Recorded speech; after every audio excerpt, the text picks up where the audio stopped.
Try taking out the trash for your mom before she has to nag at you. And how about cleaning up your room? And doing your homework without being told?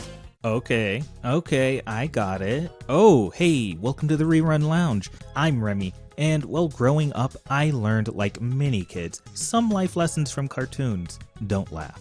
Usually lessons and morals would be sprinkled throughout the show, making for a wholesome and entertaining watch. Though, if you are DORKY Entertainment, there was another, more appealing method of delivering lessons to children, and that would be small PSAs attached to the end of cartoons. Maybe you've heard of a little thing called Sonic Says. Or how about Inspector Gadget's safety tips? Those were a little before my time, but I caught them on reruns. He taught me not to take drinks from strangers so I don't get roofied like he did. Somebody's put something funny in his drink. Don't drink strange drinks before you go driving. You drove a great race. You know, Penny, it's funny, but I don't remember anything about it. That is funny.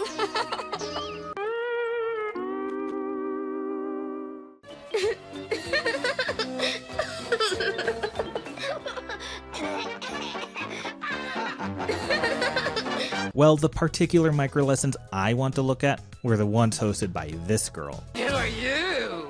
I am Sailor Moon. Never heard of you.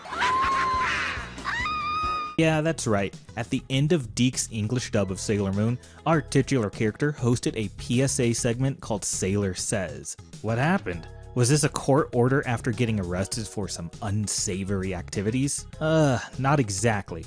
But why the FCC did these even need to exist in the first place? In 1990, the Federal Communications Commission, or FCC, enacted the Children's Television Act, which required commercials to be limited to 12 minutes per hour on weekdays and 10.5 minutes on weekends. Along with this was the end of host selling, basically when commercials tried to sell products relating to the currently airing show. So, no more He-Man toys could be advertised during He-Man, for example. You're doomed, He-Man. That's radical and all, but it's the latter half of the CTA that explains why Sailor Moon gave me an education that rivaled any Ivy League school. It required stations to air more educational content, which meant, well, no one exactly knew due to such vague wording in the regulation. This led to stations trying to be cheeky and pass off shows like G.I. Joe as educational because they, quote, fight against an evil that has capabilities of mass destruction of society, which showed social consciousness and responsibility. With that kind of logic, Sailor Moon is educational since it teaches the names of the planets in our solar system.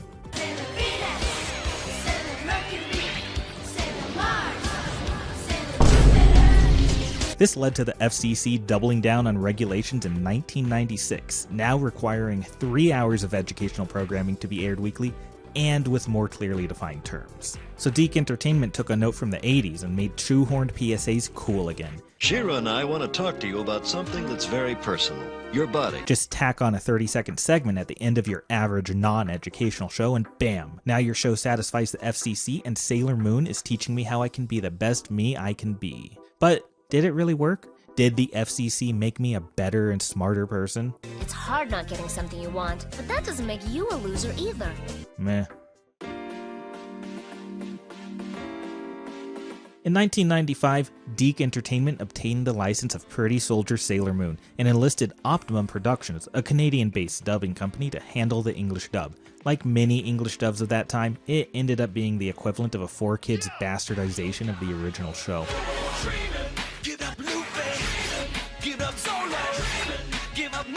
Despite this, it still holds a special place in many people's hearts, including mine. If I had to choose between the DORKY dub and the Japanese dub, well, there's only one clear winner. OBS the DORKY dub. Okay, that was a bold-faced lie. Please don't isekai me. I'm not going to go into the specifics of the DORKY dub since there is a lot to unpack. And I'm here to talk about the real treasure at the end of this rainbow, the Sailor Says segment. It was a North American exclusive treat, and because of this, I'm going to refer to the characters by their hip and cool dub names. So cool. Made especially not to scare off foreigners. What the hell is an Usagi anyway? Are you weeby enough to know? Tell me in the comments below. Sailor Says could be found wedged between the episode proper and its end credits. It was there to finish off the show like a sweet, sweet dessert at the end of a meal. Each one was comprised of clips, usually from the episode it was attached to, hobbled together with an instrumental of the theme song. It's so cool knowing that I saved the day. You? With that tiny little frisbee? And this oh-so-90s overlay. Serena, or sometimes one of her friends, would then teach us the moral of the day, while Luna interjected with catty remarks in an attempt at humor. If you'd only practice what you preach, Serena. So when are you going to apply this principle to your eating habits? Real beauty really does come from inside. What is this, the Ghost Stories dub?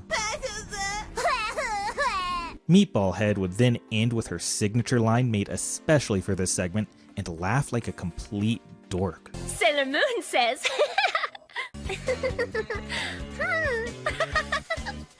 See you next time. Or on some occasions, she would be a spicy meatball head. And I told you so. Uh-huh. Nobody likes it when people say, "I told you so, Serena." Due to her saying more and reading less, the segment also went by the name Sailor Moon Says. Sailor Moon says, These chibi moon-sized lessons varied in content and seemingly tried to excuse any of the slightly more mature aspects of the main show. Serena's dieting to a harmful extent. Starving yourself and exercising till you drop is not a smart way to lose weight. Lita finds out her crush has a girlfriend. Life's full of blows, but the trick is knowing how to get over them. Luna's being chased by an annoying male cat. Talk to your parents and your animal's vet about getting your pet spayed or neutered. Oh, harsh. Along with the coverage of what was considered to be a bit more mature content compared to other shows of the time, Sailor Says still taught the very general lessons you would expect, such as recycling or apologizing to people. Amy hosted a segment that talked about doing homework and paying attention in school. Give school a chance. Give your future a chance. You know, because she's the nerd. Unfortunately, these quirky segments were limited to only the first 2 seasons of the show. Once Cloverway took over and dubbed the following seasons, they aired on Cartoon Network out of the grasp of the FCC, and Sailor Says had to ship out. In Season 1 of Sailor Moon, there are 40 unique Sailor Says segments, one for each episode. This trend quickly died once Season 2 came around. The premiere episode didn't even include a Sailor Says, possibly due to a longer runtime, and of the 42 total episodes in that season, only 17 were new. Lots of repeats. 3 of those repeats were also redubs of old segments, mostly to remove direct references to the original episode that they aired with. Nephlite was one of the most monstrous henchmen of the Negaverse, bad to the bone. Who would have thought he would have saved Molly? But she saw the good in him that nobody else, not even Nephlite himself, believed was there. Catsy was one of the most relentless henchmen of the Negaverse. She was bad to the bone, and who would have thought she could change? But Ray saw the good in her that Catsy herself didn't realize was there. 57 unique segments. Pretty good, right? Well, I'm using the word unique a bit generously. A lot of the Sailor Says lessons were very similar to each other. To the point that they could be mistaken for one another. Sometimes the hardest thing in the world is believing in yourself. When you're true to yourself, not trying to be anybody but who you are as strong and powerful as any enemy. Always be true to what you know is right. Be a star in your own life. That's where it really counts. Right, Luna? That was comprised of 4 different segments about believing in yourself. They sure like to lean in on that one, huh? What other teachings do they like to lean in on, though? My friend Serena thinks school's a drag, but learning can be fun. I like to do things fast and get them over with, like homework. But it's important to take school seriously. There are lots of better ways to spend your time after school than in detention. It's the perfect time to study. That's 4 relating to school. I could go on. Lessons relating to friendship, self-image, and caring for others all have at least 3 or 4 dedicated segments. But what about the actually unique Sailor Says shorts? Oh, those really are unique for sure. Like this oh-so-important lesson. Daydreams are nice, especially the ones about food. Huh, it's about as content-rich as you'd expect. Daydreams are cool, all right.